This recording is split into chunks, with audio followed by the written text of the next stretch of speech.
Mardi, plutôt mercredi 28 juillet 2021, le mois de juillet qui était très frais à Kinshasa est en train de finir sa carrière, comme le disent souvent les romantiques français.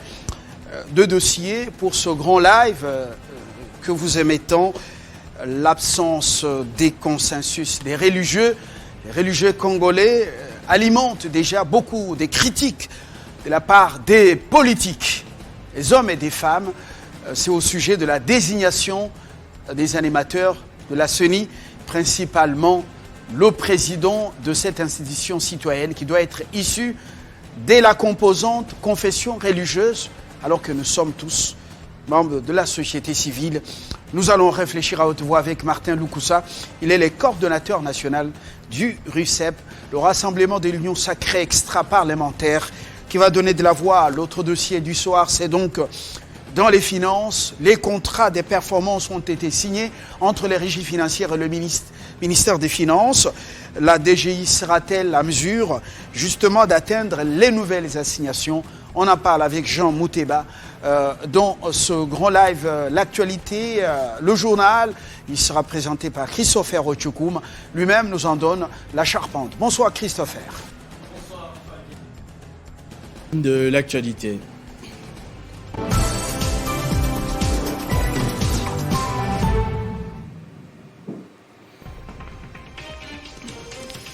Difficile consensus entre les confessions religieuses autour de la désignation des dirigeants de la CENI. Ce jeudi encore, de longs échanges ont eu lieu à l'Assemblée nationale entre les différentes parties et Christophe Mosso. Olivier Lembe Kabila pour une justice pour tous.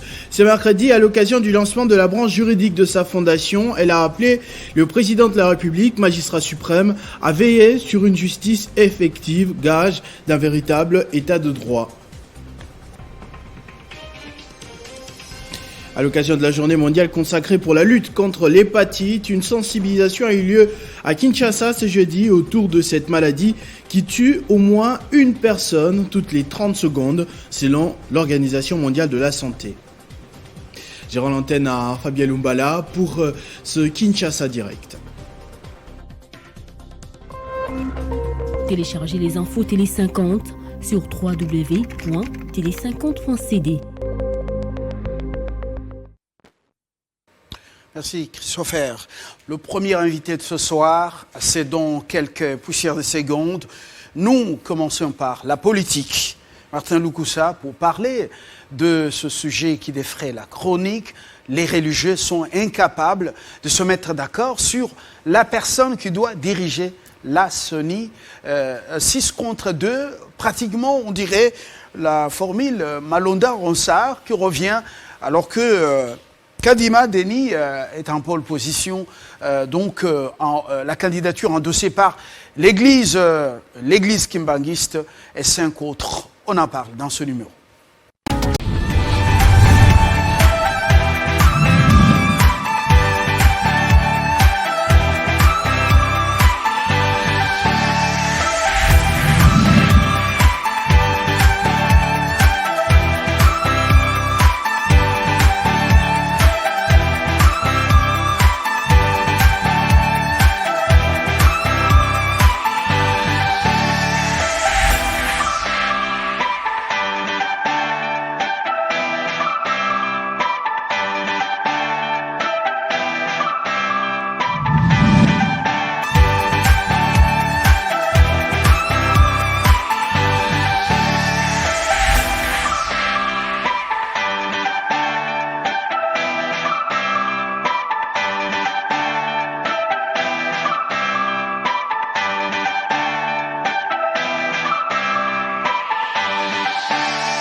Suivez toute l'actualité avec Télé 50.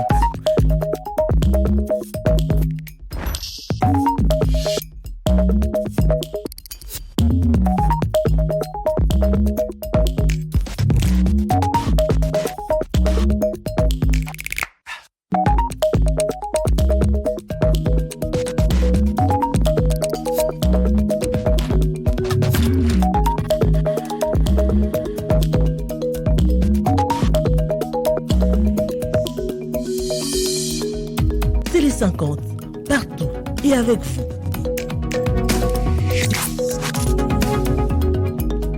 Sample de Congolais.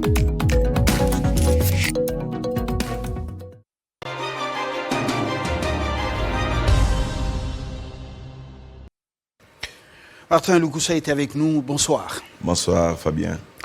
RUCEP, dont vous êtes le coordonnateur national, a déjà fait sa sortie au grand jour. C'était au camp David Ancélé, dans un environnement frais.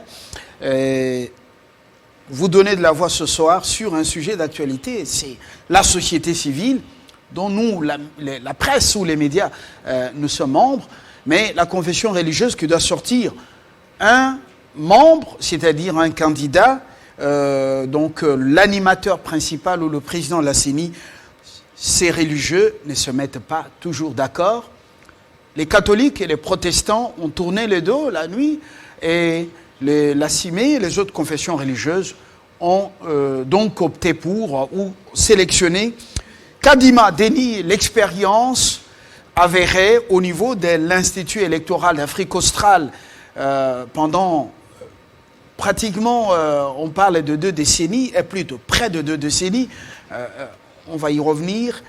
Vous êtes choqué ou c'est normal? Non, mais nous sommes choqués et puis appâtés. Puisque si vous vous souvenez de la genèse de cette histoire de la CENI, pour donner à des gens qui ne sont pas partisans à choisir quelqu'un qui va pour gérer les élections, on avait pensé que les confessions religieuses et la société civile étaient neutres et qu'ils devaient départager les politiques que nous sommes. Hier soir, j'étais très malade, je me suis réveillé avec beaucoup de maux de tête, de voir que les gens sur qui nous on pensait nous reposer sont 2 fois plus partisans que nous-mêmes, les politiques. Parce que nous, les politiques, nous avons des calculs. Nous projetons des choses. Mais ces gens-là, ce sont naturellement nos pères spirituels pour certains d'entre nous. Ce sont parfois nos conseillers. Ce sont parfois les gens chez qui nous allons nous confesser. Mais s'ils ne sont pas capables de nous mettre, nous, la population, ensemble, le Congo, j'ai pitié, est en danger.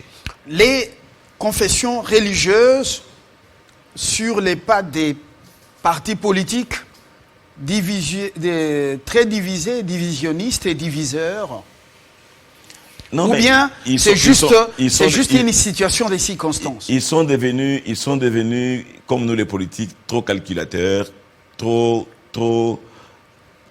je ne sais pas comment vous expliquer, mais je suis triste de toute façon. Vous voyez que j'ai l'émotion sur moi de voir que ce sont des confessions religieuses. Ce sont les gens qui doivent être au-dessus de nos passions, au-dessus des sentiments, au-dessus de tout ce que nous pouvons ressentir en tant que leurs membres des confessions religieuses et consorts.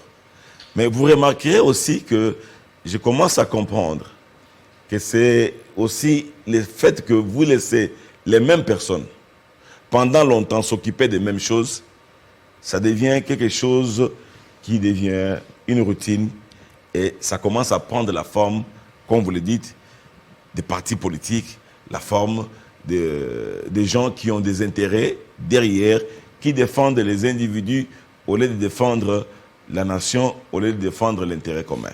Ce ne sont pas vous les politiques ou politiciens qui divisez les religieux ou les confessions religieuses pendant cette période du choix de celui qui doit remplacer Corneille Nangaa à la tête de la CENI. Mais si nous-mêmes les politiques, depuis 2006, nous nous sommes dit, nous les politiques, mettons-nous de côté, laissons ces gens-là nous aider à nous départager.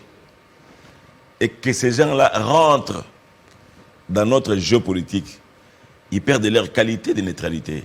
Ça veut dire que l'État congolais doit prendre ses responsabilités. Moi, je commence même à penser, pourquoi ne pas retourner cette tâche-là au ministère